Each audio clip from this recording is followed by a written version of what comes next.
Всем привет! Знаете ли вы, что по всей Литве есть павильоны Стотеле Декуи, где ненужным вещам и технике дают второй шанс? Это масштабный благотворительный проект, который решает проблему утилизации и переработки хороших вещей, позволяет людям помогать друг другу и экономить ресурсы. Этой организации можно передать ненужную вещь в хорошем состоянии, и человек, которому нужна эта вещь, может забрать ее бесплатно. В павильонах можно найти все, начиная от детских колясок и мебели и заканчивая посудой и бытовой техникой. А еще некоторые вещи можно забронировать онлайн. Для посетителей действует ограничение. Можно забрать не больше 3 предметов за один раз. Но в тяжелых финансовых ситуациях вам, конечно, пойдут навстречу и разрешат забрать столько, сколько необходимо.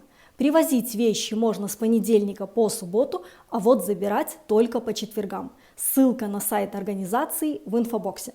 И еще насчет литовского языка. Я вам говорила, что самой мне очень сложно учить этот язык, все-таки мне нужны курсы или преподаватель.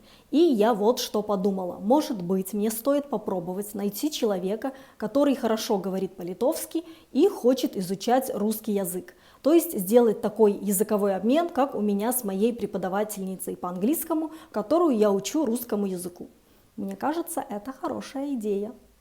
Осталось найти жертву. Смотрите, какой творожный сырок я купила. Очень вкусный. Раньше, когда я покупала сырки в Вильнюсе, они мне совсем не нравились. А этот даже лучше, чем в Беларуси. Совсем не чувствуется масла в твороге. Если оно здесь есть, конечно. Моя студентка из Словакии рассказала мне, что у них тоже нужно будет обязательно вакцинироваться от коронавируса, но только людям, которые часто, много контактируют на своей работе с другими людьми. Мне кажется, это лучше и гораздо правильнее, чем в Австрии, где скоро будут заставлять вакцинироваться всех без разбора.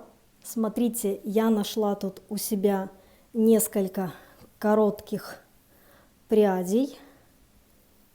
И я надеюсь, что рост моих волос возобновился. И скоро у меня снова будет красивый густой хвост. Я наконец-то приписалась к поликлинике и теперь, возможно, смогу сдать кровь на анализ. Но, если честно, в последнее время я чувствовала себя гораздо лучше, особенно когда начала гулять по улице по 10-30 минут. И еще я заметила, что пока я не принимала разные витамины и грибы-добавки, то меня тоже не подташнивало. И как только я возобновила прием этих добавок и витаминов натощак, плохое самочувствие вернулось. Так что, возможно, во всем виноваты именно витамины и грибы-добавки из Китая. Кстати, гуляя по улице, я постоянно замечаю массу интересных, милых, необычных, красивых вещей вокруг себя.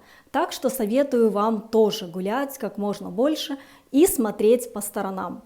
Вот у кого-то в подвале хранятся закатки, вот кафе-автобус, необычный забор, домик для бездомных кошек, скульптура в одной из поликлиник.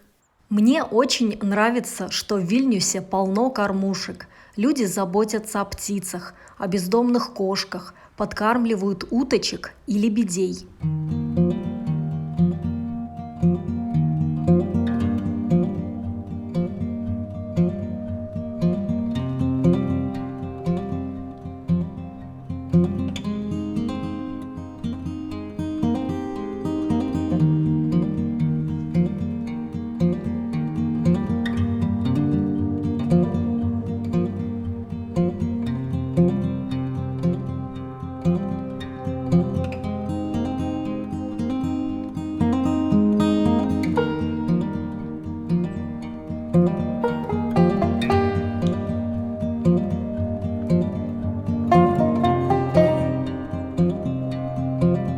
Какая-то еда для птиц в банке под крышей.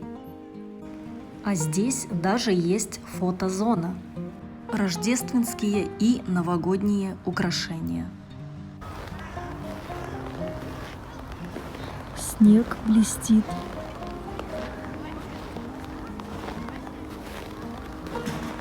Жителям этого дома не нужно устанавливать елку. потому что она уже растет во дворе. Осталось ее только украсить. Здесь с одной стороны каменная стена, а с другой поставили железный забор. Получился такой небольшой уютный дворик. А это пешеходный мост. И его тоже очень красиво украсили на праздники. Яркие красные цветы, оригинально и очень красиво. Я вообще в полном восторге. Столько разных красивых украшений на Рождество и Новый год. Вот как мост выглядит внутри.